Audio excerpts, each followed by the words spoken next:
Oke, selamat sore. Bismillahirrahmanirrahim. Assalamualaikum warahmatullahi wabarakatuh. Oke, udah spotlight. Apa kabar Sobat Ngampus? Ya, sehat-sehat semua kan ya? Saya doakan semuanya sehat. Yang isoman segera baik kondisinya gitu ya. Yang belum saya doakan amit-amit cabang bayi jangan sampai kena lah gitu. So, masuk lockdown yang kedua ya, part kedua. Kemarin-kemarin tuh kayaknya lockdown yang pertama kayak pada seru gitu bikin kopi dalgona gitu. Boleh dijawab dong gitu ya, di sini siapa yang bikin kopi dalgona part kedua gitu. Kira-kira ada nggak sih yang bikin kopi dalgona sempet-sempetnya gitu kan ya, ngisi gitu. Iseng lockdown gitu, terus ya kita bikin kopi dalgona lagi gitu. Kalau dulu-dulu sering banget gitu pada posting kopi dalgona. Nah kenapa yang sekarang nggak ada gitu. Kira-kira Sobat Kampus ada yang ngisi nggak? Boleh di chat di sini gitu. Boleh dijawab di chat. Terus lagi adalah, ini ngotak sesi keberapa ya? Ya udah hampir 50-an gitu ya. Sekarang sepi ya. Sesi ke-61, oke. Ini udah 60. Dikit lagi 100 nih. Gitu. Doakan semoga kami-kami yang di ngampus, yang setiap hari Sabtu ya gitu kan ya, hadir untuk Sobat Ngampus untuk memberikan knowledge, untuk memberikan sebuah inspirasi gitu ya ke Sobat Ngampus untuk sehat-sehat terus gitu. Oke, ya sampai tua nanti kita gitu ya. Pokoknya harus ada gitu. Kali ini kita akan ngomongin masalah arsitektur gitu. Ada hal yang menarik tentang arsitektur. Kadang-kala kita nggak sadar sih. Mungkin kalau Sobat Ngampus bikin rumah terus kemudian manggil orang buat gambar, padahal gambarnya cuma hitam putih, bukan hitam putih ya, ya ada birunya, kalau zaman dulu blueprint ya, biru gitu, terus harganya mahal banget ya gitu. Jadi kok mahal ya gitu, kok gambar gini doang mahal ya gitu, kenapa bisa mahal gitu kan. Jadi terkesan kayaknya ini gambarnya kayak simple banget gitu ya, kayaknya enak gitu gambarnya, tapi entah kenapa kayaknya kok bisa mahal gitu. Terus lagi di sini ada yang sering nonton HGTV nggak? Itu salah satu favorit istri saya sih yang sering nonton HGTV. Sama dulu ada game yang bikin arsitektur juga, desain arsitektur juga, itu juga sempat diracunin sama istri saya untuk main itu, ya saya tertarik juga mainnya. Asik juga mainnya. Oke, walaupun background saya adalah teknologi, tapi saya suka dengan arsitek. Kali ini salah satu orang yang spesial gitu adalah Oki Saputra namanya. Saya baru tahu namanya sekarang gitu. Biasanya manggilnya Oksa. Silakan Mas Oksa gitu. Kita panggilkan. Oke, udah nongol dia. Adminnya belum split. Oke, apa kabar Mas Oksa? Suaranya belum kedengeran. Masih di mute. Asto unmute dulu. Oke, apa kabar? Apa kabar? Sehat, sehat. Alhamdulillah sehat. Alhamdulillahirobbilalamin. Salah satu mahasiswa saya dulu yang sukses. Kita pernah kerja bareng, ada beberapa project yang di kampus ya, gitu kan. Dan walaupun beliau adalah mahasiswa saya, tapi tetap saya treat dengan profesional. Jadi tidak bekerja layaknya Romusa gitu. Jadi tetap dibayar proper lah pada saat itu gitu. So project kayaknya lagi banyak gitu ya. Ya, alhamdulillah. Alhamdulillah gitu, sampai nyari-nyari orang. Masih nyari orang nggak sekarang? Masih beberapa dilemanya sekarang itu PPKM, terus cuacanya yang lagi pancaroba gini gitu kan, bikin SDM itu sebenarnya banyak yang tumbang. Nah, sedangkan apa namanya, progres harus tetap jalan, yaitu kita akhirnya lagi memutuskan untuk hiring untuk stabilin progresnya kayak gitu. Oke. Kalau di IT tuh, kalau di project IT, kalau misalkan kita manggil orang baru di tengah project itu malah bikin masalah, bukan memperbaiki masalah. Tapi kalau di arsitek, solving problem ya? Ya, selagi memang dia posisinya nggak terlalu yang dominan ya. Harusnya masih aman. Oke. Gitu. Jadi supporting project lah istilahnya. Supporting ya. Oke, baik. Berarti tidak terlalu krusial ya itunya posisinya. Betul. Oke, kali ini kita akan diskusi tentang karir path seorang arsitek. Jadi mungkin sebagai pengantar, kalau kita kan kadang kerja itu kan butuh mood yang bagus. Kenapa kalau kita kerja di warung kopi gitu, yang warung kopi yang harga kopinya mahal, dengan environment dan ambience-nya itu keren gitu ya, itu moodnya kok dapet gitu. Ketimbang kalau kita nongkrong di warung kopi yang kurang nyeni gitu. Jadi kayaknya feel-nya kurang dapet gitu. Mood-nya itu buat kerja itu nggak asik gitu. Kenapa, Sa? Ya, untuk ngelola tata ruangnya aja mereka butuh budget kan. Itu yang mahal ya. Itu kan. Itu mahal. Terus segala sesuatu apapun yang dipikirkan dengan konsep itu sudah pasti ada nominalnya gitu kan. Jadi kadang juga ada orang dilemanya gitu kan. Kok kita kalau bikin rumah sendiri cuma 200 juta, tapi kalau kita beli rumah di klaster harganya 1 miliar. Harganya rumahnya sebenarnya cuma 200 juta, tapi kan kita beli sarananya kan, security-nya, keamanannya, segala macam yang itu sebenarnya kita invest di sana juga gitu. Sama layaknya kayak kita di kopi gitu kan. Ya kalau kita nongkrongnya di warkop, bajai lewat apa segala macam ya. Ya nggak solutif kan. Tapi kalau kita memang dapat tempat yang nyaman segala macam, ya mungkin harga kopinya nggak seberapa, cuma kita bayar si ambience-nya itu lumayan. Jadi memang sebenarnya mahalnya karena tata ruang yang terkonsep ya Pak. Tata ruang yang terkonsep. Ya, tata ruang yang terkonsep. Oke, itu susah nggak sih bikin kayak gitu ya? Sebenarnya susah-susah gampang, kita mengikuti dari si klien biasanya ya. Terus sebenarnya gini, arsitek itu kan tujuannya adanya arsitek yang merancang itu adalah mereka menyelesaikan sebuah masalah sebenarnya.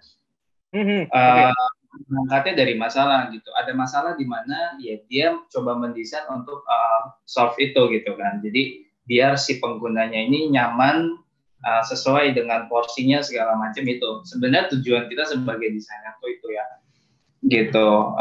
Bangun rumah juga, mahal ya segala macam. Sebenarnya dengan tujuannya kita pakai arsitek, desainnya jelas, RAB-nya jelas, tidak ada pekerja tambah segala macam, timeline-nya jelas gitu kan. Itu justru malah sebenarnya yang kita jadi budgetnya jadi bisa terhitung gitu kan.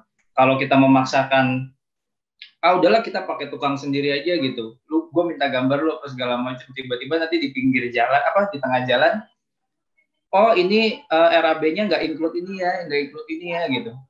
Ada material yang ini ya improvisasi. Nah itu yang sebenarnya dihindarkan pada saat kita pakai jasa arsitek kan gitu. Jadi budgetnya bisa jauh lebih mahal kalau kita nggak ada. Jatuhnya malah bisa lebih mahal ya karena tidak clear di depan. Betul banget. Dan bisa jadi saya juga punya pengalaman juga kalau misalkan bikin atau kita renov rumah tapi nggak ada gambar itu berantakan. Contoh kayak kabel misalkan. Kabel itu saya punya konsep kabel itu nggak boleh jorok, keleleran gitu itu nggak suka saya. Gitu. Nah itu juga sampai dengan posisi kabel segala macam, posisi stop kontak gitu kan ya, itu juga harus dikonsepin. Kalau nggak nanti bobok lagi gitu kan, kayak ini salah deh. Budget lagi gitu kan. Budget lagi. Naruh pipa AC-nya kelihatan gitu kan, apa segala macam yang memang harus orang yang bisa mengerti itu gitu kan. Kalau pipa AC kelihatan itu kan konsep sekarang di industrialis jadi kelihatan kabel daging-dagingnya. Itu beda. Oke, Sa. Jadi langsung aja masuk ke materi kamu ya, gitu. Nanti kita habis kamu paparan materi, kita tanya jawab lagi. Oke, silakan, Sa. Ya, kita coba. Oke, Sobat Kampus, selamat sore. Ini saya Oksa. Sebenarnya kita ngobrolnya rada santai karena memang sharing session juga, terus beberapa pemikiran yang bisa saya sharing mungkin bisa diambil juga gitu. Jadi saya memang kuliah lulus tahun 2019, at least baru 2 tahun lulus lah. Terus ada beberapa perkembangan yang memang saya mau share gitu. Mungkin kita bagi dua dari masa kuliah ya. Kalau saya nyebutnya kuliah gitu, bukan kuliah tapi kuliah sama segmentasinya karir gitu. Nah ini biasanya dilemanya anak kampus nih, penyakit-penyakit yang tumbuh dalam pikirannya itu biasanya menggerogoti tingkah laku, terus kegiatannya segala macam gitu kan. Mereka punya persepsi udahlah ngumpul dulu aja, kuliah nggak jelas, punya senior yang bisa diandalkan gitu kan. Oh baru awal semester gitu. Jadi kadang pemikiran-pemikiran gini yang selalu mereka bawa dan sampai saat ini ya itu masih ada sebenarnya. Terus sebenarnya apakah itu salah gitu? Sebenarnya jawabannya nggak salah sih. Jawabannya nggak salah gitu sebenarnya dari itu. Cuma kan kita bisa lihat di sini yang benar menurut kita itu kan belum tentu baik kan. Itu dia jadi masalahnya. Mungkin yang tadi dipikir udah masih awal semester apa segala macam, mungkin itu benar menurut kita gitu kan. Tapi belum tentu baik juga untuk kita maupun lingkungannya kayak gitu. Jadi sebenarnya kita itu cuma butuh arah sih. Kita sebagai user ya atau human memang harus butuh arah, tapi seberapa lama itu pilihan kita gitu kan. Kuliah mau 8 tahun gitu, ya itu pilihan gitu kan. Kuliah mau seberapa lama itu pilihan. Tapi yang paling penting adalah kita cuma butuh arah untuk bisa tahu kita itu mau kemana gitu. Atau mungkin bahasa simpelnya mimpi ya, kita harus punya mimpi atau arah gitu. Nah, kreatif. Biasanya orang yang pintar itu, sana sini pintar segala macam, itu kelemahannya adalah mereka nggak mau kumpul, gitu kan. Makanya sebenarnya ini yang harus disiasati baik-baik, pintar sana sini, tapi nggak pernah kumpul gitu. Padahal kita harus banget yang namanya itu kolaborasi gitu kan, untuk kita bisa tahu sejauh mana kita punya kemampuan dan segala macamnya. Akhirnya itu yang saya terapkan di dunia kampus pada saat itu. Jadi anggota himpunan, asisten lab arsitek, asisten dosen gitu kan, sampai masuk ke BEM universitas. Itu karena saya menerapkan coba yang bisa saya lakukan saat itu adalah kolaborasi dulu untuk bisa mengukur seberapa sih jauh kemampuan kita. Nah, akhirnya mulai berkembanglah kita punya kegiatan segala macam yang bisa kita improvisasi dengan baik gitu kan. Lagi-lagi memang harus kreatif gitu. Sampai akhirnya saya kolaborasi dengan arsitek muda Austria pada saat itu di Jogja. Ini bikin rusun Kalijodo. Jadi Kalijodo itu kan memang penduduknya banyak sekali gitu. Jadi ini lagi saya coba trial ketika memang menyelesaikan masalah tanpa digusur gitu kan. Mereka tetap tinggal di situ tapi dengan sarana yang baik. Nah ini saya terpilih pada saat itu diadakan sama IAI juga. Ini event internasional. Lagi-lagi karena kolaborasi. Sampai akhirnya saya punya project 2017 di Jogja. Di Solo. Ini punya lahan 1.500. Pada saat itu tuh saya masuk kuliah semester 3, tapi saya sudah handle project ini lagi-lagi karena kolaborasi gitu. Jadi memang pentingnya kolaborasi itu sangat-sangatlah berguna ya buat kita. Ya, jadi ini kayak desainnya, terus ini realnya gitu kan, ini pengaplikasiannya. Ya ini salah satu desain-desain yang memang saya dedikasikan untuk kampus saat itu gitu. Karena lagi-lagi yang saya cari itu adalah relasi, terus jam terbang segala macam yang itu memang jadi sasarannya. Prioritasnya pada saat itu bukan uang, jadi memang banyak hal yang saya mau ambil, terutama di kolaborasi dan relasi. Ya ini adalah beberapa contoh desain-desain yang saya buat pada era kuliah. Nah ini beberapa sih. ada pusat studi kebudiluhuran, ada pada saat itu saya kuliahnya di Universitas Budi Luhur, ambil jurusan arsitek. Jadi pada saat itu kampus saya itu mau bikin 6 tempat ibadah ya. Ada masjid, ada gereja, ada pura apa segala macam, dan itu salah satu program yang saya bikin juga saat itu. Nah, ini adalah desain juga pada saat saya kuliah. Jadi ngulik dulu sambil kita ambil ilmunya segala macam. Nah, ini salah satu proyek saya dengan Pak Roni juga saat itu. Ini ada working space. Mungkin kalau ini jadi bakal jadi markasnya ngampus juga kayaknya. Atau mengampus sudah punya tempat yang lebih baik lagi. Gitu. Nah, pentingnya ekspansi networking ini adalah hidup kita jauh jadi lebih berwarna kan. Karena banyak bergaul itu banyak hal yang kita dapat gitu. Tentunya ini salah satu langkah yang saat ini saya masih ambil untuk keperluan dunia karir. Sampai akhirnya saya punya perusahaan sendiri, tapi saya juga kerja dengan perusahaan orang. Itu bagi waktunya gimana tuh gitu. Ya memang pada saat kuliah aja saya sudah mulai menyibukkan diri untuk supaya nanti kita terbiasa sama hal-hal yang itu sifatnya pressure ya. Jadi kita udah terlatih soal itu. Terus gimana Kak kuliahnya apa segala macam. Dari semester 2 sampai dengan lulus, bersyukurnya saya UAS desainnya itu selalu free. Jadi selalu bebas UAS gitu karena memang saya membuktikannya benar-benar real. Kalau teman-teman saya kan mereka dikasih tugas belum tentu bisa. Tapi yang saya present ke dosen, ke Kaprodi adalah ini loh project-project yang telah saya bikin pada saat era kuliah. Jadi itu jadi poin plus juga gitu, nggak pernah masuk kelas apa segala macam. Tapi juga UASnya juga kita dapat free juga gitu. Dan yang paling penting dapat A juga saat itu. Gitu. Oke, jadi ini relasi yang masih saya bangun. Ya, jadi sebelah kiri ini adalah teman kuliah saya, anak arsitek semuanya. Ini mulai berempat. Jadi saya yang sebagai founder, lalu saya juga ajak beberapa rekan sahabat untuk mendirikan perusahaan ini. Lagi-lagi saya nggak bisa sendiri gitu. Kita harus benar-benar kolaborasi. Kita punya kelemahan di mana bisa ditutupi sama yang lain. Ini adalah perusahaan saya sendiri, OS Studio, Bangunan Sempurna, dan Mitra Glass. Kita dinaungin sama satu PT, namanya PT Mandatama Oksa. Dan di sebelah kanan ini juga anak budi luhur semuanya, anak arsitek juga semuanya, gitu. Tapi di perusahaan yang berbeda. Nah, kedua ini saya lakukan secara bersamaan. Di sebelah kiri saya sebagai founder, di sebelah kanan saya sebagai leader proyeknya Jiwa Group, Janji Jiwa yang itu mengurusi pembangunan outlet satu Indonesia. Seberapa banyak?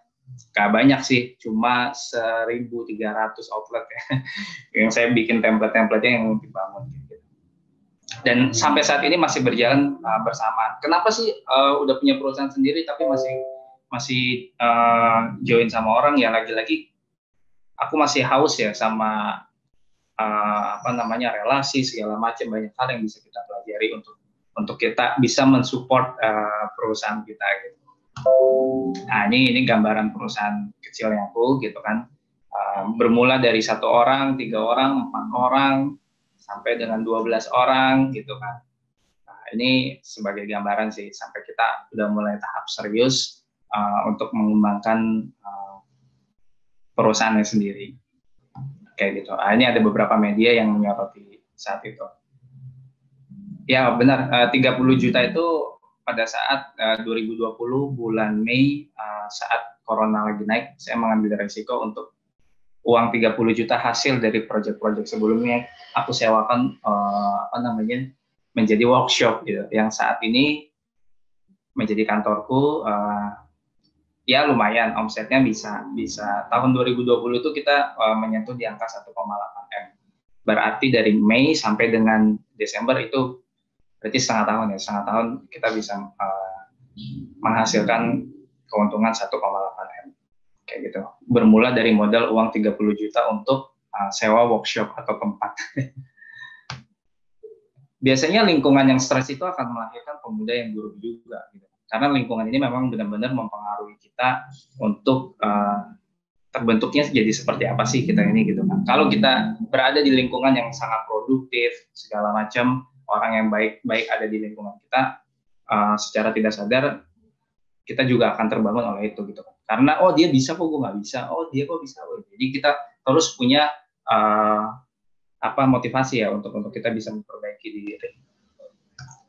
Nah, sampai saat ini saya punya karyawan di perusahaan sendiri itu sekitar 20-an yang tetap, sekitar 15 orang yang lepas. Jadi kalau di total ada 35 karyawan yang under PT Mandatama Oxa ini yang bekerja di naungan saya. Lagi-lagi ini karena memang kebiasaan pada saat kuliah, aku kolaborasi terus haus akan relasi gitu kan, terus membiasakan diri dengan lingkungan-lingkungan yang baik juga gitu. Nah ini partnership project dari kuliah sampai dengan sekarang, beberapa sih, ada brand-brand ternama juga, dan kurang lebih ada 130 desain selama 5 tahun yang saya handle gitu, dan 72-nya sukses sih. Ini yang di studio arsiteknya ya, belum yang nanti di bangunan sempurna dan Mitra Glass itu kurang lebih ada sekitar 200-an project juga gitu. Dan itu semua dilakukan pada saat corona, karena pembangunan perusahaan ini memang lahirnya di eranya corona ya. Ini foto-foto F&B seperti biasa, proyek-proyek yayasan kayak gitu kan, karena kita biasanya juga membantu beberapa yayasan gitu ya, yayasan atau musola yang bisa kita bantu gitu. Jadi kita punya kemampuan tapi juga nggak untuk cari duit juga gitu. Kita ada segmentasi untuk gimana caranya kita untuk berbagi, mungkin nggak lewat uang tapi dengan desain apa segala macam gitu. Nah ini project-project, nah ini projectnya DKI beberapa saya share. Nah ini suka bikin kontrakan dan kios juga, kadang klien investasinya di sana ya. Ini ada di Rempoa, saya buat kontrakan dan kios ini, dan ini saya bikin dengan budget cuma 700 juta. Kalau orang berpikir wah ini bikin bangunan gini sampai 1,5 M atau 2 M gitu, tapi dengan menggunakan jasa kita sebagai orang yang disiplin ilmu arsiteknya, mungkin kita bisa bisa tekan budget ya, sesuai dengan kebutuhan dan budgeting si klien kayak gitu.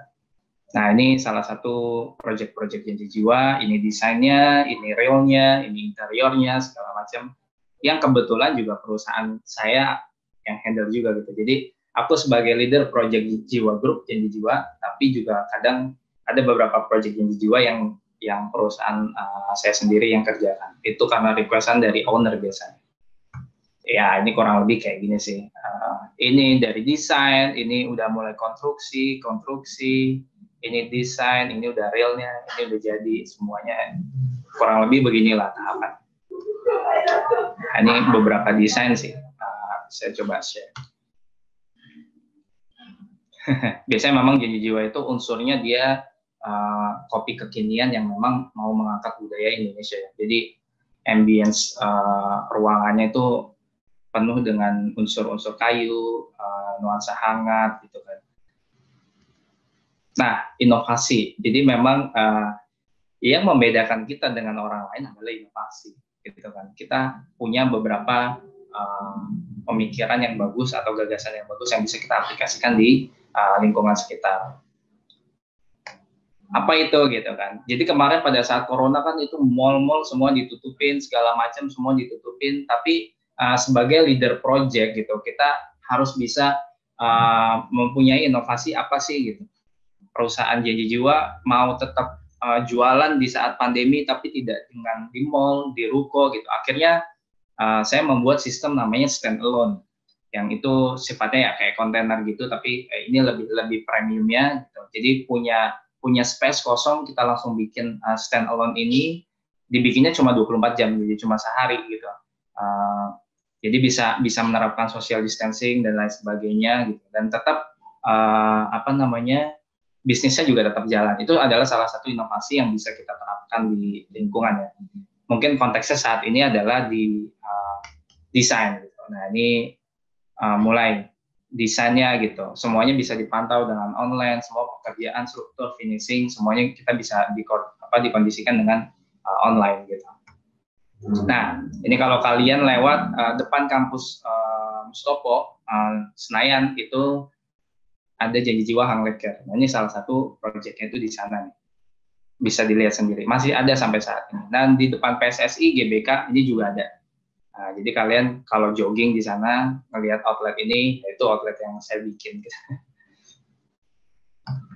Nah, ini adalah new normal ya, project beberapa kolaborasi saya dengan rekan, bikin tempat-tempat umum tapi yang juga terbatas oleh apa ya namanya ya, antara satu dengan yang lainnya itu mempunyai jarak. Gitu. Akhirnya kita bikin konsep retail kayak gini ya.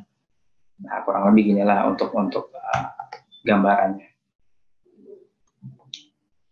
Jadi memang inovasi itu benar-benar sangat dibutuhkan untuk kita sebagai yang lahir di dunia kreatif ya, ataupun yang nggak di dunia kreatif sebenarnya sama aja sih. Inovasi itu kan sifatnya universal. Jadi apa yang bisa kita lakukan untuk lingkungan sekitar, terutama untuk diri sendiri, impact-nya apapun itu bisa kita lakuin. Nah, mungkin ini setelah saya simpulkan sebenarnya kita sebagai pemuda ini ada beberapa tipe pemuda atau pemudi yang memang sering sekali saya jumpai di luar. Ada pemuda yang tidak pintar dan tapi peduli gitu kan.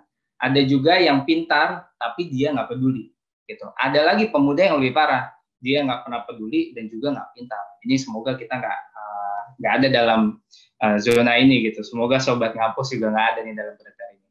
Atau kita sebagai yang terakhir nih, kita masuk ke dalam pemuda yang kategori terakhir, pemuda pintar dan juga peduli, gitu kan.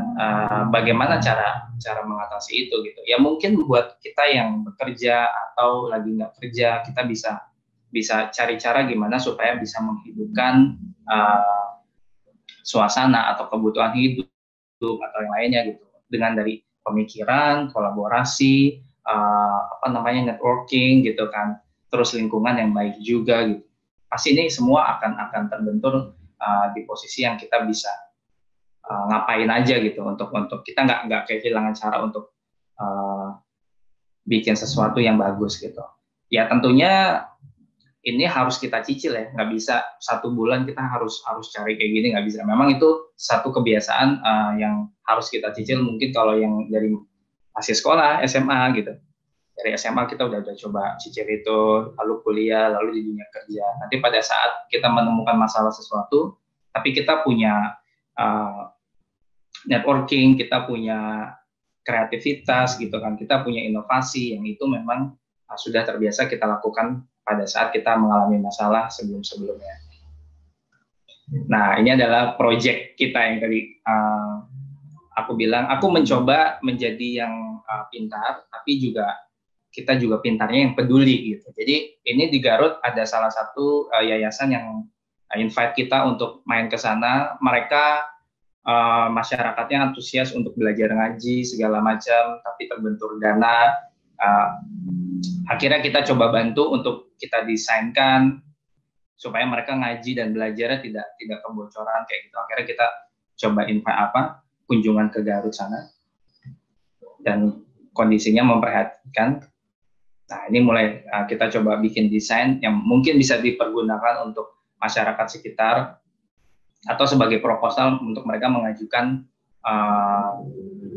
dana ya, baik itu ke Pemkot segala macam gitu. Lagi-lagi ini kita kalau pintar jangan sendirian, kita harus kolaborasi, tapi kita juga kalau pintar juga harus bisa peduli juga kayak gitu.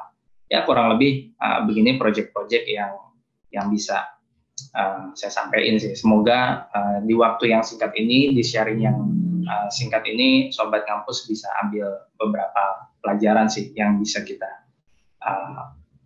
yang sudah saya sharekan gitu. Mungkin itu ya Pak Roni ya. Kayaknya kepanjangan juga. Keren Oksa. Oke. Oke ya. Oke, kita diskusi Oksa. Silakan di close dulu share-nya. Oke. Videonya jangan lupa belum dibuka Udah. Oke. Ya, siap.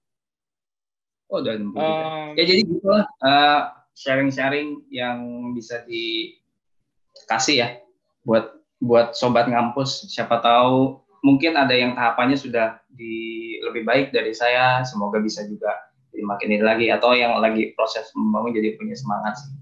Kayak gitu. Oke. Ini diambil generik aja ya. Jadi ceritanya saya punya prinsip ada 2 hal yang di dalam hidup itu tidak boleh kita sia-siakan. 1 adalah waktu, 2 adalah uang. 2 nih, gitu. Ya. Nah, kalau hilang kita bisa nyari kan. Kehilangan gitu atau apa, bulan depan misalkan kita kerja, ya pasti balik lagi. Bisa balik lah. Tapi kalau waktu, ini nggak bisa balik nih. Tadi seperti Oksa bilang gitu kan ya, hidup tuh pilihan lah gitu. Hidup kan pilihan gitu kan ya. Mau kalau sobat kampus mau jadi generasi apa ya, yang rebahan gitu ya, maka otomatis kedepannya nanti juga bakalan susah nih, gitu. Bakalan susah lah kalau generasi rebahan. Tapi kalau sobat kampus aktif gitu ya, mencari relasi, bikin portofolio gitu kan ya. Yang penting motivasi pertama jangan duit dulu, tapi cari jam terbang, cari portofolio, cari relasi. Dan hasil itu nggak akan bohong. Hasil nggak akan mengkhianati proses. Gitu. Itu sih yang saya ini. Jadi kalau misalkan sekarang nih gitu ya, mungkin banyak teman-teman saya juga yang kasihan juga banyak yang ini gimana nyari kerjanya gimana gitu. Tapi kalau misalkan mereka gitu ya mencoba untuk merelasi lebih banyak gitu ya, insya Allah sih itu banyak yang nolong sih harusnya gitu, mencari relasi yang banyak, membuat portofolio yang lebih baik gitu ya, seperti Oksa sampaikan tadi. Saya setuju banget Oksa gitu ya. Tapi gimana sih awalnya, motivasi awal ketika kan nggak banyak mahasiswa ya, karena saya juga punya mahasiswa yang saya tawarin ada kerjaan nih gitu, begini-begini, terus langsung nanya dibayar berapa Pak gitu ya. Pasti saya langsung ya oke sih kalau dibayar pastinya. Balik lagi, saya akan minta portofolionya seperti apa, nanti kita bicara profesional. Tapi kalau misalkan belum ada, ya anggap aja, ya itu ya, mencari portofolio. Tapi dulu waktu Oksa awal-awal itu, apa ya motivasi ya? Kan nggak mungkin lah, pasti ada duit juga gitu. Tapi kenapa? Ya udahlah gitu, lost aja gitu, lost doll aja gitu. Ya. Jadi memang berangkatnya sebenarnya dari orang tua ya. Orang tua itu sebenarnya mereka ayahku tuh dari tahun 80 memang dia sebagai tukang segala macam gitu kan. Jadi memang itu motivasi diri ya sebenarnya. Ini di keluarga kok nggak ada sesuatu yang baik gitu ya, untuk maintenance ke depannya gitu. Ya sudah kalau udah tua kan ya udah nggak bisa kerja gitu kan. Nah mungkin ini jadi motivasi juga ya, memutus rantai nasib ya. Kadang kita tuh ini ya penting. Kadang tuh kita sulit membedakan mana takdir, mana nasib. Gitu kan. Wah itu nggak takdir dulu gitu. Mungkin bukan takdir ya, tapi lebih ke nasib ya. Kalau takdir itu kan kalau yang saya pernah baca sesuatu ketetapan Tuhan yang nggak bisa diubah. Gitu. Nggak bisa kayak mati, ya kan? Ya itu udah takdir mati, lu mati gitu. Tapi gimana matinya kan ya itu mungkin bagian dari nasib kita gitu, cara kita. Nah mungkin ya itu kondisi saat ini adalah nasib bukan takdir gitu. Tapi kan nasib bisa diubah, gitu kan? Nah gitu kan. Jadi seberapa maunya kita sih sebenarnya gitu kan. Dulu juga udah oke, kita harus lebih baik lagi dengan kemampuan segini, otomatis juga kayaknya nggak ada yang mau bayar gua gitu kan. Paling nggak orang banyak yang kenal dulu. Orang banyak yang kenal dulu sama kita sampai akhirnya ngerjain project 14, 50 project gitu. Dibayar 2M. Oh, makasih Mas gitu kan. Makasih Mas, makasih Mas. Makasih ya kan project 2M. Tapi nggak apa-apa, itu yang membantu kita minimal gitu loh. Kita nggak dapat uang, tapi kita dapat media promo gitu. Nama kita tuh selalu diingat sama orang gitu kan. Jadi suatu saat ada rezeki di orang-orang yang pernah kita temuin. Ada project nih segala macam. Nah itu mungkin yang bisa kita bawa sampai hari. Banyak kok sampai rumah rektor Universitas Budi Luhur juga menghubungi bikin rumahnya segala macam. Nah itu kan mungkin berawal dari kita nggak hitung-hitungan dulu ya, karena prioritas yang kita cari itu sebenarnya yaitu relasi dan media promonya ya. Bangun ini ya personal branding ya, itu penting banget. Itu penting banget. Oke, berarti sekarang bokap bangga banget sama kamu ya? sekarang itu selama 4 tahun ke belakang, bokap itu kita yang gaji sekarang gantian.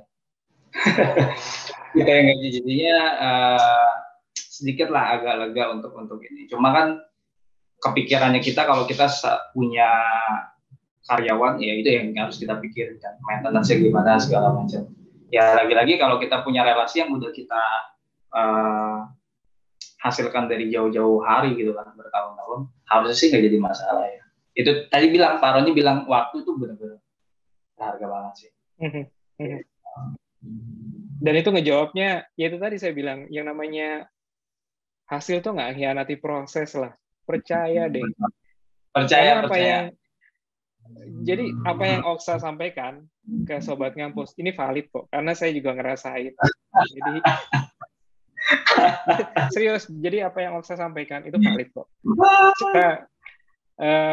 Ya mungkin saya dan Oksa lebih senior saya pastinya, gitu kan ya, dan duluan saya ngerasain ya. Jadi apa yang sampaikan Oksa tuh valid, gitu. Betul. Percaya deh, sohi banget nih pokoknya. Jadi jangan orientasi jangan uang dulu, tapi bangunlah brand image, bahwasanya si Oksa tuh jago loh, arsiteknya bagus gitu hasilnya gitu. Ini keren lah ya gitu kan. Jadi ya orang-orang pasti akan kalau di branding tuh ada namanya word by mouth marketing. Word by mouth marketing itu berarti kan dia dari mulut-mulut gitu. Itu lebih powerful dibandingkan kalau kita harus naruh iklan gitu ya. Kayak sedot WC gitu di tiang-tiang gitu kan nggak dapat word of mouth-nya gitu. Tapi kalau ada orang yang ngerasa puas, itu pasti akan word by mouth gitu. Oke, itu salah satu menarik itu brandingnya. Brandingnya jadi benar-benar natural banget lah gitu. Terus natural banget ya, gila. Itu keren banget sih. Apa yang harus disiapkan Oksa sebelum jadi arsitek? Sebenarnya skill apa sih? Apakah memang harus terlahir dari seorang orang tua yang emang suka ngebangun rumah, ataukah emang ini gitu ya, passion ya itu? Oke, ya memang sih dari dulu tuh sering ikut ayah kerja kan. Mungkin dari situ tuh udah mulai, ada mobil molen gitu kan, bisa muter segala macem, main ke bedengnya tukang gitu kan, ngelihat gambar-gambar, itu udah mulai senang gitu kan, karena memang senang seni sih gitu. Cuma ya seninya ke arsitektur gitu, seni merancang bangunan, larinya ke sana gitu. Jadi memang lebih kesuka sih gitu, walaupun SMA-nya SMA IPA gitu kan. Begitu masuk kuliah yang lain udah kenal ini dan itu, ya PR-nya kita kan ngejar kan, gimana kita bisa mengejar orang yang sudah ngerti dulu kayak gitu kan. Jadi sebenarnya memang ya dibilang passion mungkin ya, karena lebih tepatnya sih karena suka seni sih, Pak Roni gitu. Seni, tapi ya? Lebih ke seni merancang bangunan, lebih ke arsiteknya. Bukan karena harus terlahir ya, enggak juga sih.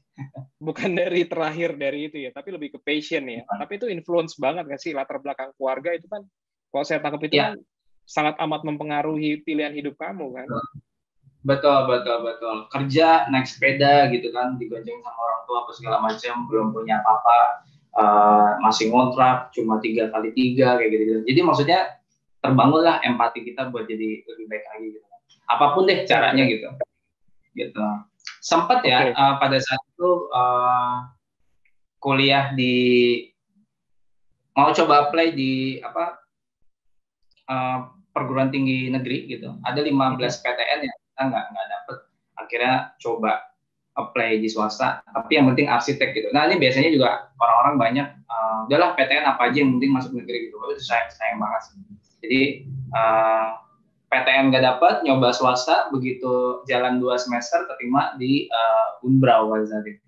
Tapi kita kan realistis kan, di tempat yang ini kita bisa sudah membangun branding segala macam. Ending-endingnya mungkin saya mendirikan perusahaan dan ada karyawan saya yang dari Unbrau. Jadi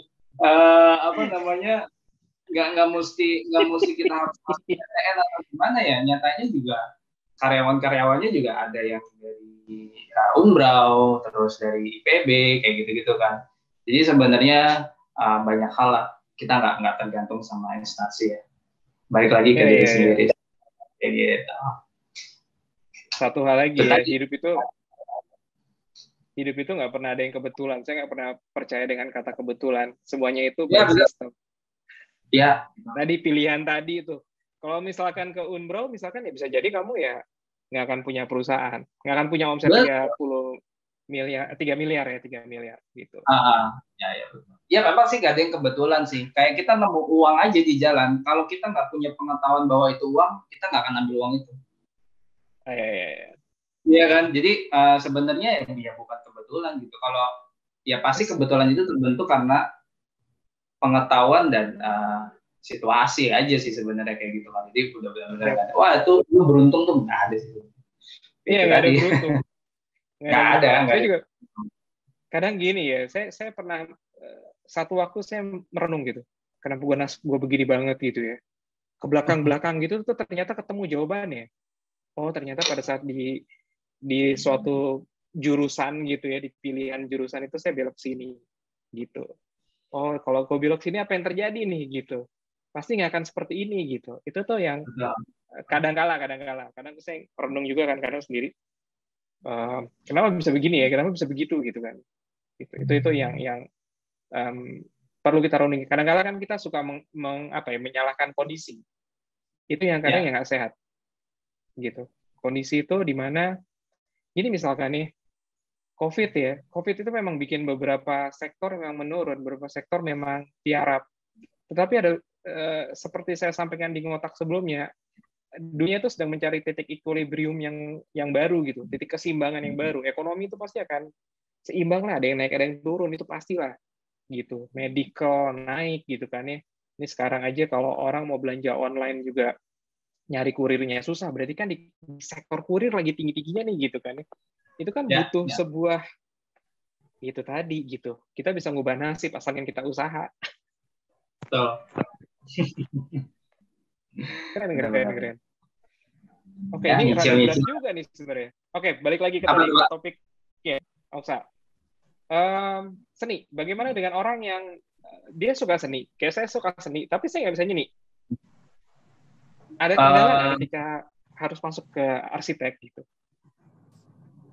Tapi Pak Roni suka seni, Pak Roni orang IT ya, akhirnya bikin aplikasi gitu. Ya, sebenarnya sama aja sih. Outputnya caranya apapun, backgroundnya apapun lah seni gitu kan. Tapi biasanya outputnya yang keluar sesuai sama kemampuan kita kan gitu. Ada orang yang suka apa jadi outputnya apa gitu kan. Ya, itu tadi gitu. Suka seni tapi sukanya IT gitu. Akhirnya bikin software atau game atau apa yang itu bisa mendatangkan sesuatu hal yang baik gitu kan. Kalau kita suka seni tapi suka gambar ya mungkin jadi komik atau apa gitu kan. Jadinya menyesuaikan kebutuhan, menyesuaikan kemampuan dalam dirinya masing-masing sih biasanya gitu. Sebenarnya ya manifestasinya adalah ya tergantung dari passion kita lagi ya. Betul, dari passion gitu. dari kita. Kalau saya misalkan passionnya bikin apps, kemudian si Oksa artnya di ini ya. Tapi bagaimanapun, bayangkan seorang arsitek, tapi dia tidak bisa contohnya nih ya, memadankan warna misalkan. Oh, oke. Kan krusial banget ya. Ya. Itu kayaknya benar-benar ketemu nggak kayak gitu? Ada ya. Nah, mungkin just info ya, arsitek itu kan sebenarnya kita bisa benar-benar dikatakan sebagai seorang arsitek itu jauh banget. Mungkin kalau saya masuknya masih ke desainer junior lah, gitu kan. Kalau orang itu arsitek itu biasanya ada tingkatan madya gitu kan, terus yang yang udah nasional gitu kan. Itu udah mereka memerlukan waktu 25 sampai 30 tahun. Keprofesiannya sama dengan kayak seorang dokter gitu kan. Semakin tinggi dia mengambil sertifikasi keprofesiannya, berarti semakin tinggi dia bisa diakui juga kan. Jadi ada batasan sih. Biasanya kalau konteksnya itu Pak Roni menemukan sesuatu atau saya menemukan, oh ini kok didesain sama arsitek tapi nggak match ya gitu.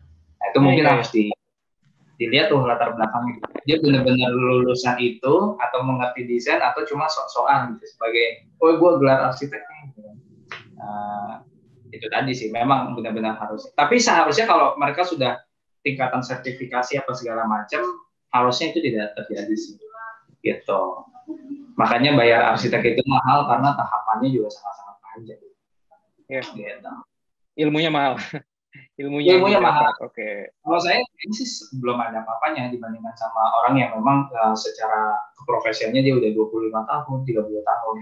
Ini kan lagi di tahap ya, yang lagi di tahap kita coba bangun gitu, dengan baru lulus 2 tahun apa yang bisa kita bangun gitu kan. Bersabar pada masa kuliah gitu kan, sampai saat ini mungkin saat corona ya, offset perusahaannya di range sekitar 170 sampai dengan 200 juta per bulan gitu kan. Itu kan sesuatu hal investasi yang dulu kita bangun kan. Pada saat kuliahnya nggak dibayar, mungkin dibayar sekarang. Sebenarnya sama aja sih. Nabung ya? Nabung, jadi kayak sistemnya memang perjuangannya nabung aja gitu. Oh, itu saya pernah itu tuh. Saya pernah bicara di kelas tuh. Karena saya pernah merhatiin dulu mahasiswa tuh suka nerobos pintu parkir ya, nggak bayar. Saya pernah bilang gini, itu kan suatu kewajiban yang harus kamu keluarkan kan ya. Ya kecil sih 2.000, coba dikaliin berapa? Pasti nanti suatu ketika Allah akan maksa itu keluar duitnya. Entah dalam bentuk bannya bocor, ya kali kalau bannya bocor doang ya, bisa diganti tambal ban paling 10.000. Tapi kalau misalkan amit-amit gitu, sampai celaka, berarti kan lebih dari yang dikalkulasin aja. Berapa kali nerobos. Saya percaya banget sama itu kok. Artinya harusnya kita harus ngeluarin duit segitu ya, emang harus dikeluarin. Kalau misalkan kita akan keluar dengan cara yang berbeda. Gitu. Gue pernah ngerasain sih kayak gitu. Prinsip juga jadi ya. Prinsip saya sih keseimbangan ya, hidup itu perihal keseimbangan sih Pak Roni. Kalau kita udah kerja yang memang itu seharusnya nominalnya udah 100 juta gitu, percaya deh suatu saat kita akan dapetin si 100 juta itu gitu kan. Walaupun bukan di tahun itu gitu kan, tapi percaya kok hidup itu soal keseimbangan. Pernah gini nggak, ketemu nggak? Misalkan kamu target 50 juta nih, target 50 juta gitu ya. Terus kemudian ada 3 proyek, satu proyeknya selesai gitu kan ya. Kan kita was-was nih, wah gila gue nggak dapet 50 juta. Terus tiba-tiba langsung ada proyek lagi berikutnya, ting gitu kan ya. Jadi 50 juta lagi. Ada banget. Malah bahkan bisa lebih ya. Bisa lebih. Jadi ya itu tadi. Makanya ingat-ingat ya, gue pernah ngapain ya gitu. Jadi ya nggak tahu ya. Saya percaya sih kalau kita bisa berguna buat banyak orang, kayaknya pintu-pintunya bakal lebih kebuka lagi sih. Agree. Kayak gitu. Jadinya dan kita pun sebagai founder ya, sebagai yang punya perusahaan pun juga punya aturan kan gitu. Saya juga sistemnya digaji Pak Roni di perusahaan sendiri. Jadi walaupun wajar punya sendiri apa segala macam gitu kan, tapi kita memang harus membangun culture itu kan untuk kita bisa manage gitu. Jadi semua ada aturan lah gitu. Kita nggak soal, mungkin kita melihat duit 300-500 juta besar buat mereka yang nggak mengerti gitu. Tapi kalau kita breakdown semua, wah nanti tahun ketiga nggak cukup nih gitu. Jadi harusnya sih itu ya, kalau kita berkaitan puas atau nggak puasnya dalam kerja, itu sih pengalaman. Oke. Pernah ngerasain gini nggak ya, alter ego seorang desainer, mau desainer apapun ya, arsitek atau bahkan saya desain apps atau bahkan desain baju ya. Alter ego itu dalam artian kliennya mintanya A, tapi kita nilai bahwasanya klien itu cocoknya B nih gitu. Cocoknya B gitu. Nah, gimana caranya berdamai dengan keadaan nih? Kalau kayak kondisi seperti itu, kalau Oksa misalkan.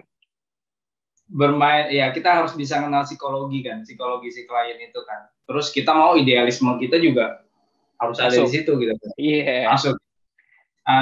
Sebenarnya ya, yang banyak kok junior yang bilang, Bang, dosen ini kok kayak gini ya, ngeselin apa segala macam. Nah, itu adalah kesalahan terbesar sih kalau di kuliah arsitek ya. Karena seharusnya kalau saya memposisikan seorang dosen itu adalah klien, gitu kan. Jadi, klien ini atau dosen ini maunya kayak gini. Nah, sebisa mungkin kita ikutin itu gitu kan. Kita kadang kan kesel nih, wah ini dosen nggak bagus nih. Nah sebenarnya lama-kelamaan itu akan terbiasa, kita akan mengenal psikologi si klien yang kita hadapin gitu. Ditambah idealisme kita juga sebenarnya kita bisa sisipin di situ gitu kan. Entah itu nggak mesti harus bentuk ya, entah itu warna gitu kan, entah itu pencahayaan gitu kan, entah itu bentuk keramiknya gitu kan. Kayak misalkan klien maunya saya mau rumahnya terang gitu. Nah, idealisme kita kan sebenarnya kita bisa masukin di situ kan. Kita bisa bikin sirkulasi pencahayaan yang memang itu bisa masuk gitu kan, sesuai dengan idealisme kita. Tapi tidak mengurangi esensi apa yang dimaksud dengan si klien itu. Sebenarnya lebih ke situ ya, pinter-pinter kita untuk ini aja ya gitu. Kecuali memang ada klien yang nggak ngerti, wah ini pokoknya budget saya cuma 10 juta, tapi saya nggak mau ada tiang di sini gitu. Wah, kalau dari sisinya kita kan kalau nggak ada tiang di situ nanti bangunannya jadi rubuh gitu kan. Kecuali hal-hal teknisnya kayak gitu ya. Tapi kalau tone warna, konsep apa segala macam, seharusnya kita bisa terlatih karena memang pada saat kuliah kita sudah dibiasakan ditolak terus sama dosen kan gitu. Jadi harusnya kita anggap dosen itu sebuah klien gitu, bukan sebuah momok yang harus kita benci gitu kan. Supaya tugas kita biar cepat selesai, sebenarnya nggak sih. Gitu. Ada subjektivitas tinggi berarti ya di situ ya. Betul. Jadi betul. selera gue, selera yang lainnya itu pasti akan beda. Gitu kan. Yang susah Betul. sih emang cari titik keseimbangan tadi ya. Gimana caranya supaya bisa, ya jangan condong ke sini, jangan condong ke sini gitu. Oke. Tapi biasanya kalau arsitek-arsitek udah senior, banyak klien yang memang biasanya menyerahkan sepenuhnya gitu kan. Saya punya budget segini, saya punya tanah segini, kebutuhan ruangnya segini, segala macam gitu. Ya sudah, arsitek-arsitek yang sudah ternama itu mungkin kayak Andra Martin, gitu kan, Budi Pradono, kayak gitu-gitu kan. Mungkin Kang Emil, kayak gitu. Ya mereka punya gaya bangunannya sendiri-sendiri gitu kan. Entah itu kontemporer, yang ini apa, yang apa gitu kan. Jadi biasanya itu udah high class gitu. Tapi buat kita yang masih tahap ini ya kita harus mencoba untuk bisa mengerti si klien itu gitu. Harus gitu. Sepintar-pintarnya kita bisa nyisipin di mana gitu. Bahkan pernah saya coba untuk membantuin teman itu tugas akhir. Dosen itu nggak tahu, dosen arsitek itu Bu Putri itu ya. Bu Putri itu nggak tahu bahwa saya yang bantuin itu gitu. Begitu pada saat sidang ditanya, ini kamu desain dibantuin sama Oksai? Brandingnya dapat tuh. Iya, jadi juga bingung, nggak ada yang ngasih tahu atau apa gitu kan. Ya mungkin kebiasaan kita untuk mendesain itu terbawa pada saat kita berhadapan sama klien, tanpa kita harus memaksakan juga sebenarnya gitu kan. Kayak gitu sih gitu. Ada footprints-nya biasanya. Nah, itu biasanya ada sebuah produk yang kita hasilkan, itu kan kelihatan bahwasanya itu footprints kita. Gitu. Jadi kelihatan ini gue banget nih, ini si A banget, ini si B banget gitu. Kelihatan banget sih. Oke. Menarik banget nih gitu kan ya diskusi kita kali ini. So, pertanyaan saya terakhir sebelum kita masuk ke Q&A dengan Sobat Ngampus. Pernah project yang paling gila apa sih? Yang paling ekstrim?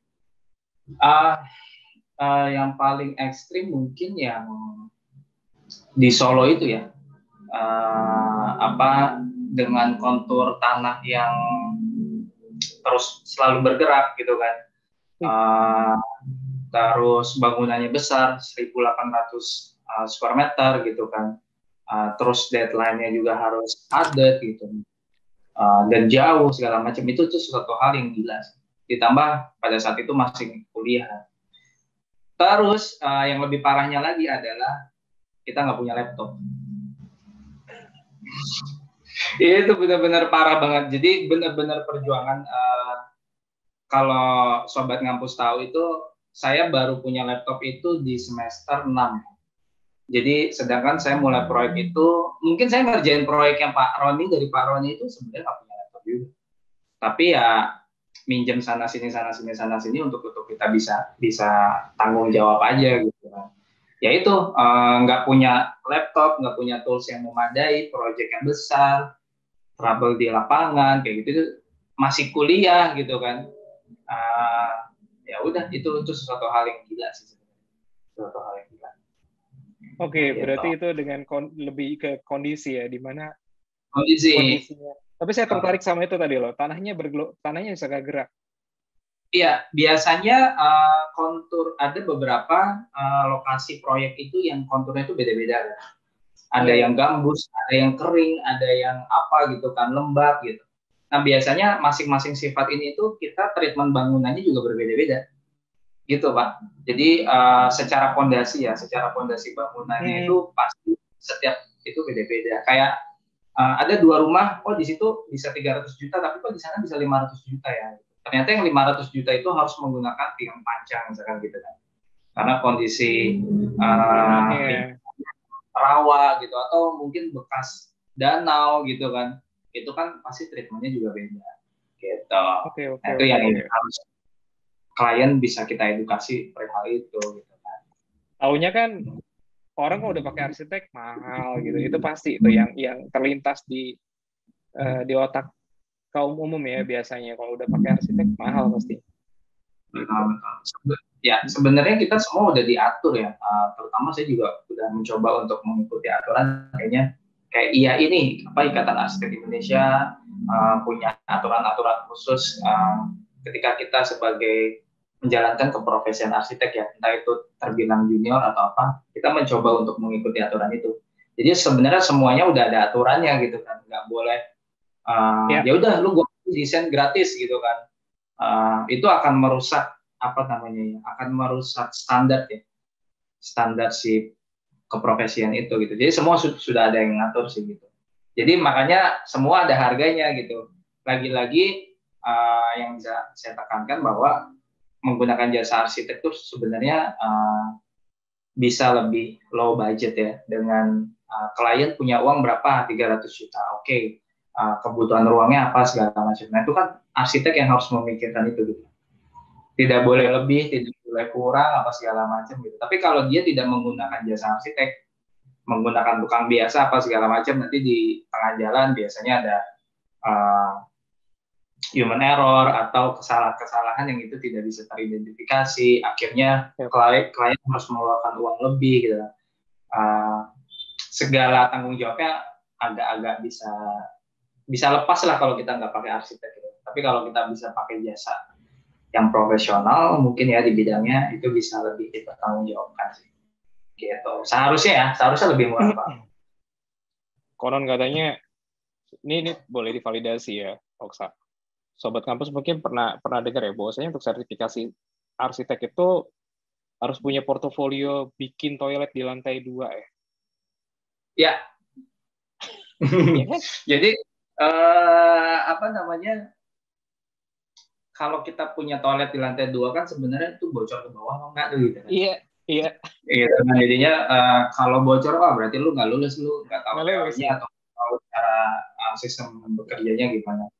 Ya sebenarnya ada benar juga sih gitu. Itu sebenarnya lebih ke teknis dasar ya, teknis dasar pada saat Bangunan. kita gitu. Tapi kan pada saat kita merancang, klien nggak bakal tahu itu gitu. Kita nggak mungkin juga tuh gambar membrannya kita tunjukin ke kliennya gitu kan di gambar konsep gitu. Kecuali mungkin nanti ada namanya istilahnya gambar kerja gitu, yang itu lebih detail lagi. Oke. Mungkin kita bisa jelaskan gitu. Gitu. Oke, kalau gitu kita masuk ke Q&A. Silakan admin untuk share screen-nya. Ini sebenarnya kurang lagi nih kita diskusi. Oke. Dari yang pertama saya bacakan dulu ya. Dari Gianni Songgo Pairi, bagaimana cara baik membangun karir dalam dunia kerja khususnya pada bidang arsitektur? Membangun karir kerja. Oke, bagaimana cara baik membangun karir dalam dunia? Langsung dijawab nih. Silakan langsung aja. Oke, dari Sobat Ngampus ya, Gianni ya, Songgo Pairi. Bagaimana cara yang baik membangun karir dalam dunia kerja khususnya di bidang arsitektur? Cara yang baik, saya cuma garis bawahi, nggak ada yang instan sih. Walaupun saya terhitung baru lulus 2 tahun, tapi saya sudah startingnya dari 2016. Jadi kurang lebih sekitar 5 tahun ya. Itu pun menurut saya masih kurang cukup dengan apa yang saya hasilin hari ini gitu. Jadi sebenarnya cara baiknya adalah yang pertama kita nggak boleh instan, yang kedua memang harus dicicil tuh relasi sana sini, kemampuan kita segala macam memang harus dicicil gitu. Baru nanti pada saat kita dapat momentum sebuah project atau sebuah tim yang solid. Nah, di situ kita bisa mulai bangun tuh company kecil, nanti skala sedang, skala besar gitu kan. Dari hasil apa yang sudah kita bangun relasi di belakang. Jadi sebenarnya cara baiknya membangun karir ya benar-benar harus berangkat dari nol banget sih. Dari ya itu tadi ya, dari kolaborasi kayak gitu kan. Kita punya entrepreneur yang bagus gitu sih Pak. Oke, kolaborasi, portofolio. Jadi habis ini Portofolio. kalau misalkan Mas Giani Songgo Pairi, ini cowok, semoga cowok ya, semoga saya nggak salah ya. Ini habis ini langsung, oh iya, apa passionnya gitu ya? Oh ternyata arsitek. Berikutnya adalah mulai tuh nyari inspirasi berarti ya. Inspirasi kamu dari mana, Sa? Kalau arsitek-arsitek gitu. Inspirasi kita buat ke klien. Iya, desain gitu. 80% diterima. Maksudnya inspirasi mungkin, itunya, inspirasi dari media mana gitu ya? Dari HGTV atau apa, dari internet, website apa gitu ya? Ada preferensi? Saya tuh sebenarnya suka banget sama Budi Pradono ya, arsitek arsitek Indo juga gitu kan. Bagaimana cara dia men-treat klien, bagaimana cara dia men-treat sebuah desain, bagaimana cara dia present ke klien gitu kan. Itu saya sangat bagus banget, sangat menarik sih si Budi Pradono itu yang jadi saya patokan. Jadi selama masa kuliah ya udah, ketika ada desain yang saya ambil adalah desain kontemporer aja itu semuanya gitu. Karena memang sukanya adalah di area desain itu gitu kan. Nggak coba desain Renaissance pada zaman itu atau zaman barok gitu kan. Ya kayak gitu-gitu selera sih biasanya. Inspirasi sih dari masih dalam arsitek Indo ya. Gitu. Masih Indonesia ya, oke. Saya sih kadang sering, istri saya juga tuh HGTV. Kalau nonton HGTV tuh kayak asik ya rumahnya kayak gini gitu. Kayak inspiratif banget kalau saya sih gitu. Ya. Oke. Dari Tiara Brigita, bagaimana caranya Anda supaya tetap optimis sama apa yang bakalan kita raih? Di mana banyak banget kemungkinan gagal yang akan dihadapi juga nantinya. Ya pasti sih bakalan gagal sih. Pasti ada gagalnya. Ini dari Sobat Ngampus Tiara ya, Brigita ya. Gimana caranya Anda supaya optimis? Tetap optimis. Oke. Jadi gini sih, sedikit curhat. Ketika saya membangun sebuah perusahaan tahun 2020 bulan Mei, itu kalau Sobat Ngampus tahu itu setiap bulannya saya nombok 30-40 juta setiap bulan. Jadi itu adalah satu kegagalan ya. Sebenarnya bukan ya bisa dibilang gagal, tapi kan kita bisa coba lagi untuk itu. Sampai dengan 2020 Desember itu masa-masa sulit kita dalam membangun usaha ya atau perusahaan gitu. Tapi hal itu udah saya antisipasi gitu. Makanya yang tadi saya bilang adalah networking ya. Jadi saya punya satu perusahaan, tapi saya juga akan haus sama dunia di luar perusahaan saya. Makanya saya masih bergabung di Jiwa Group kan, Janji Jiwa kan, gitu. Di sana juga saya dapat pemasukan, dapat apapun itu yang mungkin bisa sebagai subsidi silang pada saat perusahaan kita ini goyah gitu. Jadi cara itu yang bikin saya tetap optimis bahwa ketika ada masalah ini ya cara ngatasinnya ini kita punya backup gitu kan. Kita sudah punya backupan sesuatu yang bisa membantu kita gitu. Tapi kalau misalkan kita nggak punya itu ya udah gitu, nombok aja terus, habis itu kita nyerah hilang gitu. Tapi saya sudah prepare itu. Jadi optimisnya gitu. Perusahaan gue ini pasti bakal kolaps nih gitu kan. Baru buka 7 bulan ke depan harus nombok 30-40 juta setiap bulannya untuk bayar SDM, operasional segala macam gitu. Tapi kita sudah backup di samping itu untuk. Jadi sebenarnya nge-backup itu benar-benar harus difikirkan sih. Entah backupnya secara relasi ya, entah tabungan atau apapun itu gitu. Sampai kita optimis perusahaan kita tuh bisa terus jalan gitu. Dan alhamdulillahnya sampai saat ini kita nggak punya utang apapun, entah itu di bank atau apa, itu kita nggak punya. Gitu. Jadi benar-benar soal backup itu kita pikirin sih dari pikiran, tenaga, relasi, uang, gitu. Strategi gitu. Okay. Kita udah punya strategi ya, udah punya exit plan segala macam ya. Backup plan, sorry, bukan exit plan, backup plan. Oke, mungkin saya boleh nambahin ya. Mungkin kalau Mbak Tiara tuh yang namanya gagal itu anggapnya sekolah gitu. Kayak sekolah gitu kan. Gagal ya udah berarti kan ya udah itu belajar gitu. Berikutnya lagi pasti jangan sampai kejeblos ke tempat yang sama. Kalau saya sih gitu. Jadi gagal tuh pasti ada lah. Nggak mungkin kan seorang Oksa yang kelihatannya waduh langsung berapa tadi 30 miliar ya, Sa? Ya 3 miliar. 3 miliar gitu. 3 miliar gitu langsung semut jalannya lurus gitu ya kayak jalan tol gitu di Trans Jawa gitu. Enggak, Sa. Saya yakin pasti enggak. Ya. Pasti ada jeglongan-jeglongan ya pasti. Gitu. Yang jadi, orang lain itu belum tentu tahu kelihatan. Ya. Nggak kelihatan. Tapi saya tahu. Tapi saya tahu. Maksudnya orang-orang yang kelihatannya kalian lihat bahwasanya wah dia keren ya gitu. Kayak jalannya hidupnya sempurna gitu. Anda salah. Oke, next. Lanjut. Next question. Nabila Tania, bagaimana mencoba yakin dan percaya diri waktu awal membuka PT Mandatama Oksa sementara masih fresh graduate? Pasti udah diukur nih kayaknya ini jawabannya. Bagaimana mencoba yakin dan percaya diri sobat ngampus Nabila ini. Percaya dirinya gimana ya, agak bingung juga. Bagaimana mencoba yakin? Ya itu sih pokoknya saya itu memang berangkatnya dari keprihatinan keluarga ya. Pokoknya kalian itu ketika menjalankan sesuatu berangkatnya itu memang harus dari masalah. Kalian harus menemukan masalahnya dulu apa gitu supaya itu menjadi tolak ukur ya. Dari masalah ini sudah selesai atau belum gitu kan, atau kita sudah bisa mengatasi atau belum gitu. Nah kalau saya kan memang masalahnya trouble soal keluarga yang memang secara kehidupan tidak cukup lah gitu kan, itu yang menjadi motivasi ya, dan percaya diri bahwa bisa kok gitu. Dan kenapa bisa bikin PT pada masa fresh graduate ya, mungkin dunia kerja saya sudah dilakukan jauh sebelum lulus gitu, jauh sebelum menjadi fresh graduate gitu, sampai akhirnya ketika sudah lulus ya udah gitu kita coba belajar aja untuk bikin perusahaan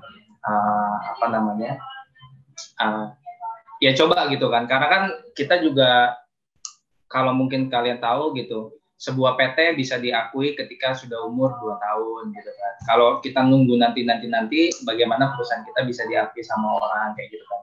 Jadi secepat mungkin lah sesuatu hal yang bisa kita lakukan gitu, apalagi kita mau bikin perusahaan secara legalitas, itu udah ada lagi tuh faktor legalitas atau segala macam.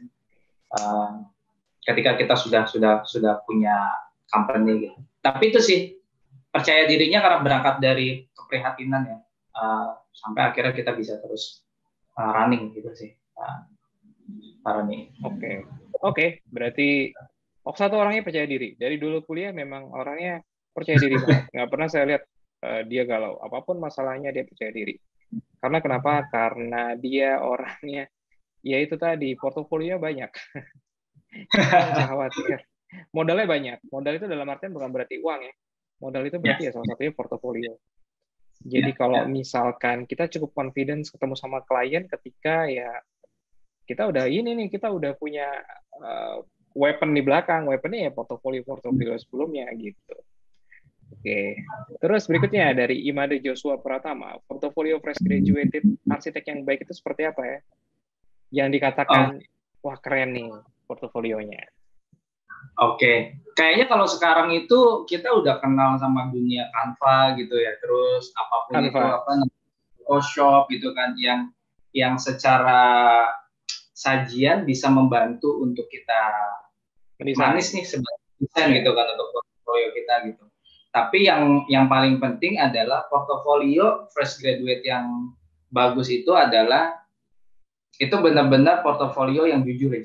Hasil dari kita ya, baik itu cuma bikin kamar mandi apa segala macam gitu kan. Ya udah yang ditampilin itu dulu gitu kan. Untuk kita ngasih tahu bahwa kita udah bikin ini loh gitu kan. Tapi kecuali kalian sudah punya portofolio 100 gitu kan. Terus kalian rangkum menjadi 10 besar yang menurut kalian oke, itu nggak masalah. Jadi sebenarnya kita ada project 100, nggak mesti harus ditampilin semua sih. Kita bisa filter yang Kurasi terbaik. lagi ya. Betul, kita bisa dengan mungkin jam terbangnya bisa kita sebutin bahwa ini. Ya itu sih, portofolio yang bagus adalah yang benar-benar jujur hasil karyanya dia. Terus kalau memang sudah banyak bisa kita filter, terus dibungkus sama sajian media yang menurut kita bisa support gitu kan.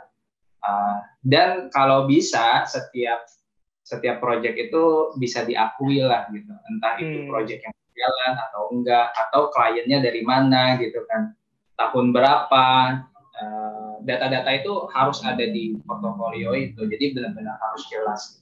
Itu bisa dikatakan portofolio yang baik.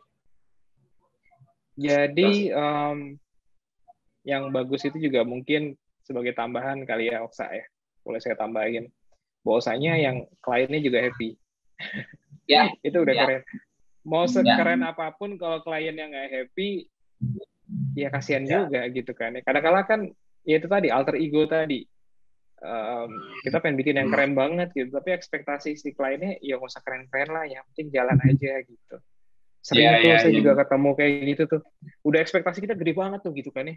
Karena nilai proyeknya tinggi gitu, gede gitu. Pas giliran ya elah gini doang sih gitu kan. Pada akhirnya gitu. Ya udah oke, pada akhirnya ya udahlah gitu. Dia yang punya kuasa kan ya udah gitu. Yang penting acuannya jelas gitu. Acuannya jelas. Ya. Biasanya kalau masa kuliah itu banyak juga sih mereka yang secara klien mereka ikut sayembara gitu kan. Nah, sayembaranya nggak terpilih, otomatis kan bentuk kliennya kan berbeda gitu kan. Nah, itu juga bisa tuh dimasukin ke dalam satu portofolio gitu kan. Tugas-tugas kuliah juga bisa berarti ya? Bisa, mau itu berbentuknya plan, project gitu kan. Nah, itu bisa jadi masuk ke portofolio kita gitu.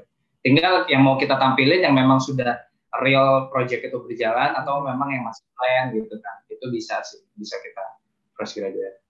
Gitu. Oke. Tinggal di-update aja ke LinkedIn ya. Bisa banget. Wah, udah enak sih sekarang. Instagram, terus sekarang ada Reels juga, bikin video-video pendek tapi yang view banyak gitu kan. Jadi ya itu sih, kita harus benar-benar update soal itu juga gitu. Pastinya harus di-manage dengan baik ya portofolionya. Betul, nanti portofolionya udah beragam banget. Kalau dulu mungkin saya portofolionya bikin di PPT apa segala macam gitu kan. Mungkin sekarang kita bisa bikin satu Instagram gitu kan. Kita taruh di situ dengan ada watermarknya gitu kan. Begitu kita punya klien, Bu, lihat aja Instagram saya gitu kan.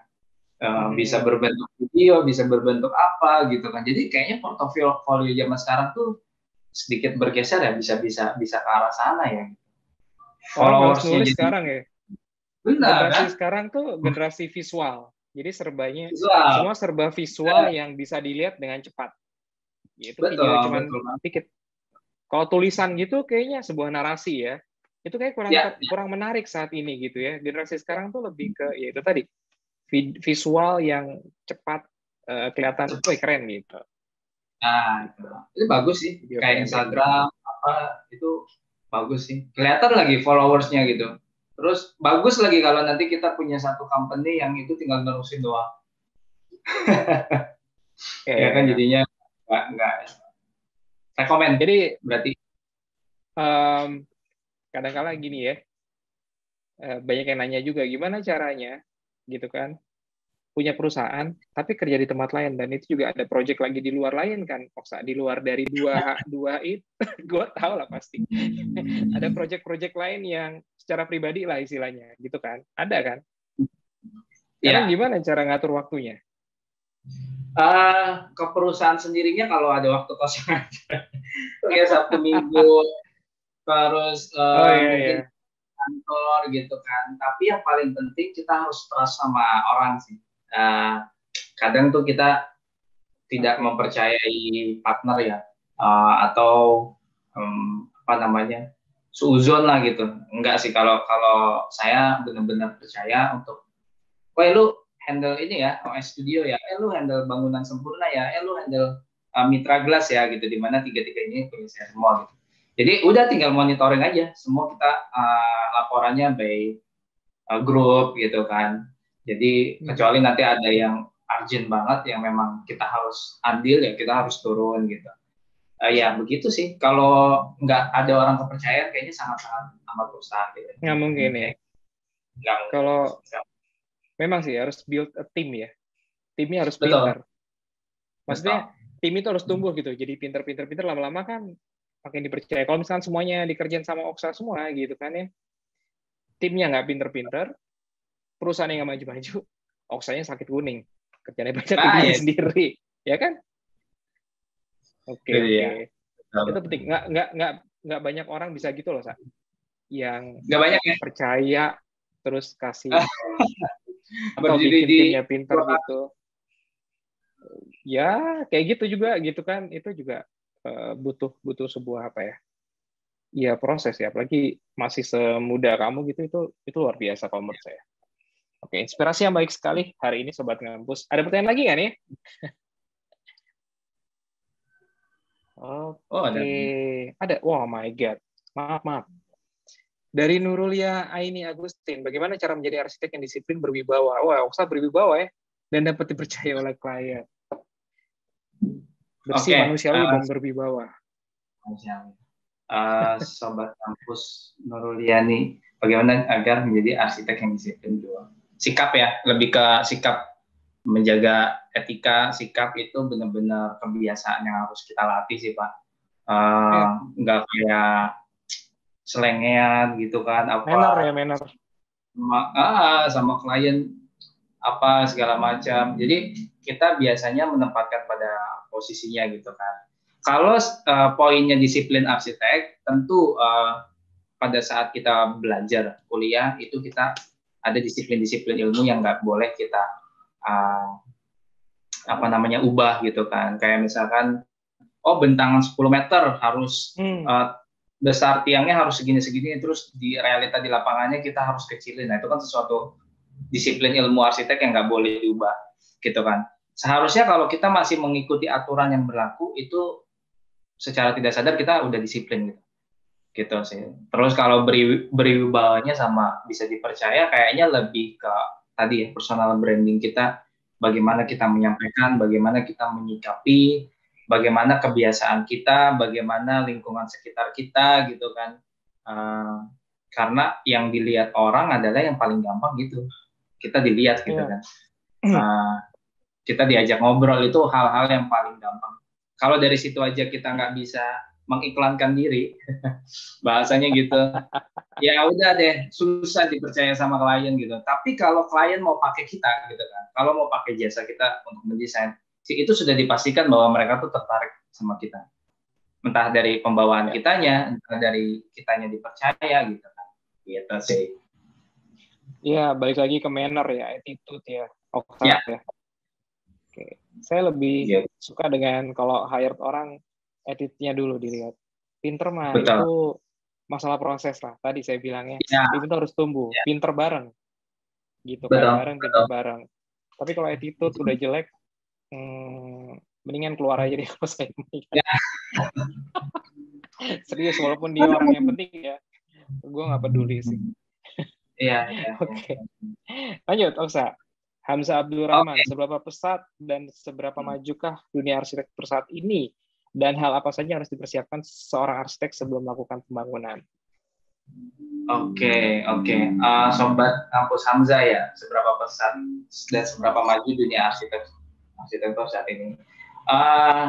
Kalau saya boleh sharing, dunia properti justru sekarang lagi gencar-gencarnya gitu kan. Artinya dunia arsitektur masih terus membangun gitu kan.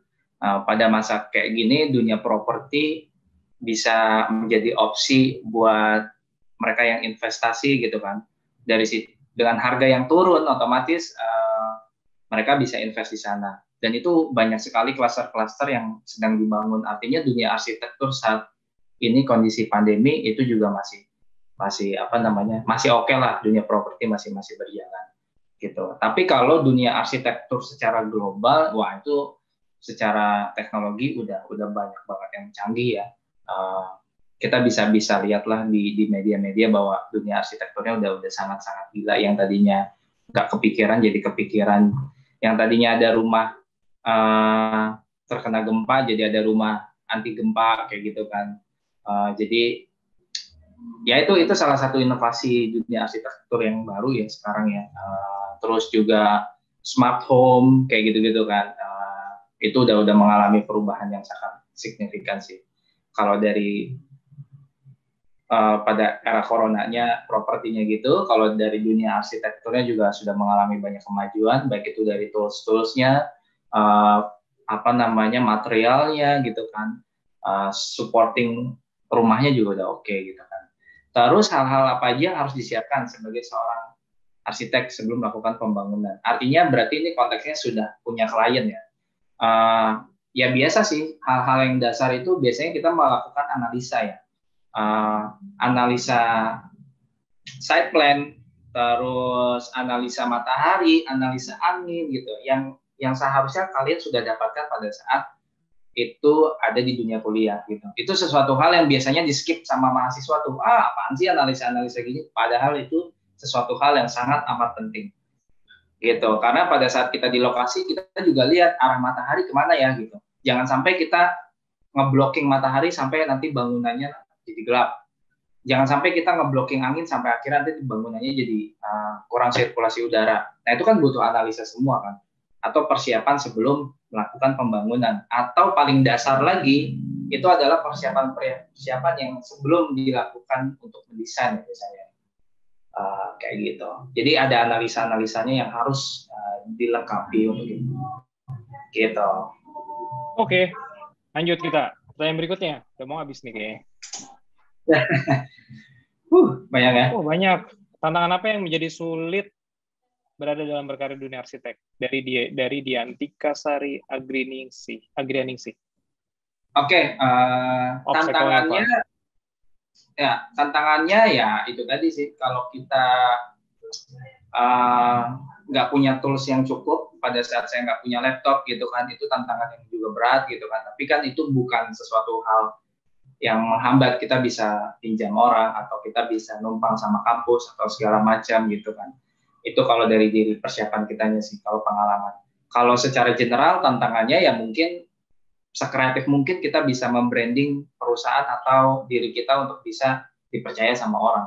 Itu tantangan yang sangat susah untuk di dunia arsitek, apalagi masih tahap perintis ya. Jadi benar-benar portofolio itu harus dijaga dan di-update kayak gitu Pak. Oke. Next dari Erden di Krisnanda. Bagaimana caranya seorang arsitek dapat terbiasa merancang atau mendesain sebuah bangunan infrastruktur yang dalam perhitungan kekuatan jangka waktunya sangat lama, minimal satu abad ya, 100 tahun usia bangunan. Kayak Candi Borobudur lah pokoknya. Jadi biasanya ya mungkin 100 tahun masih tetap berdiri kan, tapi biasanya itu tadi kalau disiplin ilmu itu kita ikuti gitu kan, itu kan sudah ada hitungan-hitungannya. Berarti ini kita ngomongnya adalah bisa bangunan yang tingkat sedang atau rendah, sedang dan high-rise gitu kan. Itu semua sudah ada hitungannya. Tapi biasanya setiap bangunan itu juga punya umur.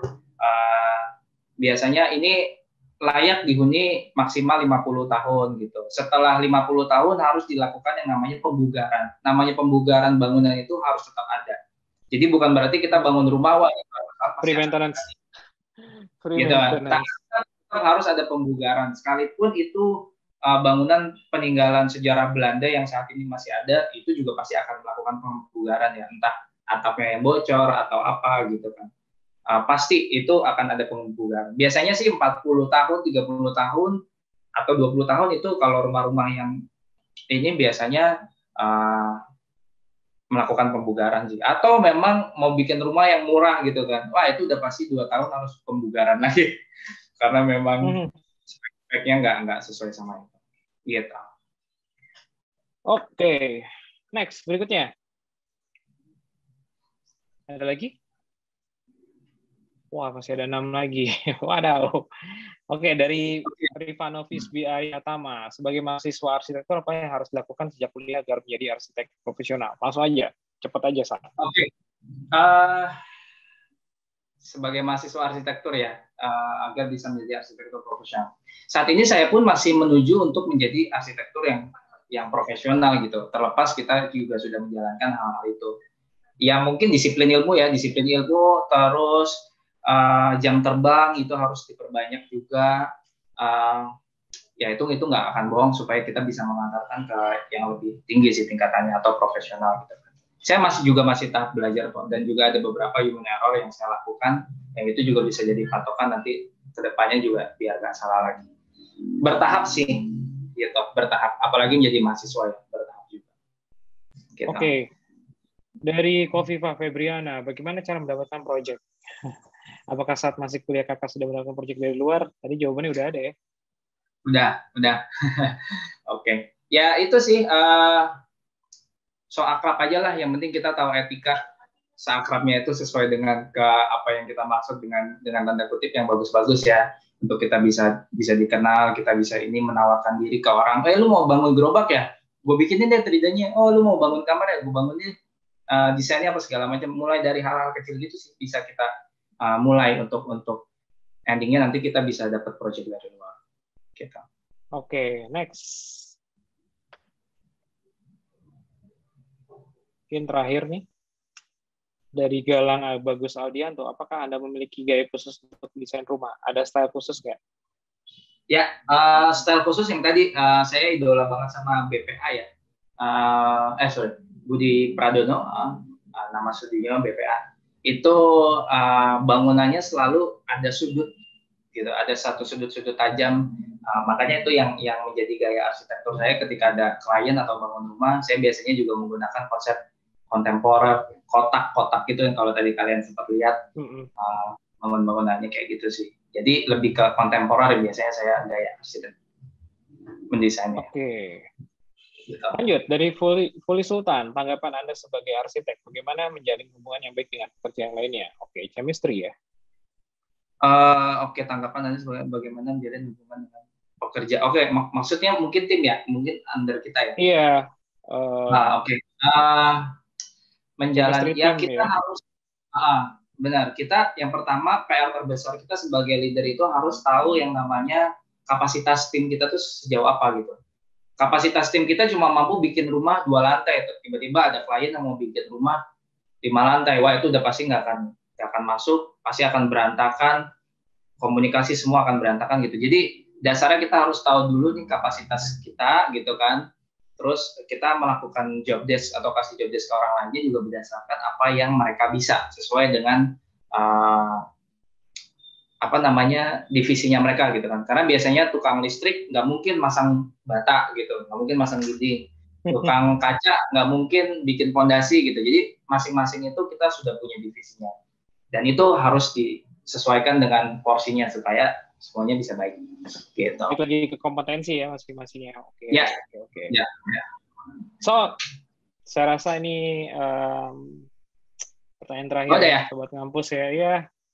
Mohon maaf ya belum dibacakan pertanyaannya karena waktu sudah mau maghrib gitu kan ya.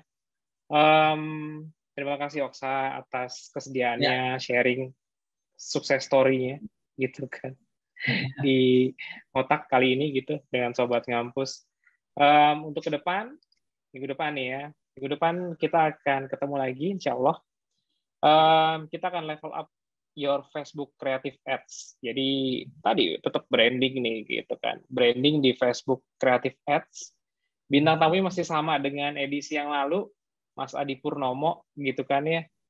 Konon katanya beliau jadi ini juga nih, jadi artis juga saat ini gitu, request-nya banyak ya, fansnya banyak di ngotak gitu, permintaan Sobat Ngampus gitu kan, kita tayangin lagi, lanjutan lagi, part keduanya gitu, kemungkinan besok hostnya bukan saya, gantian. Itu saja mungkin, terima kasih Oksa, terima kasih Sobat Ngampus atas pertanyaan-pertanyaannya, atas atensinya, sehat-sehat semuanya. Gitu ya. Sehat semua. Billahi taufik walhidayah. Wassalamualaikum warahmatullahi wabarakatuh. Oke, sehat-sehat semua. Thank you. Thank you, Om Thank you Sa. semua, Bos.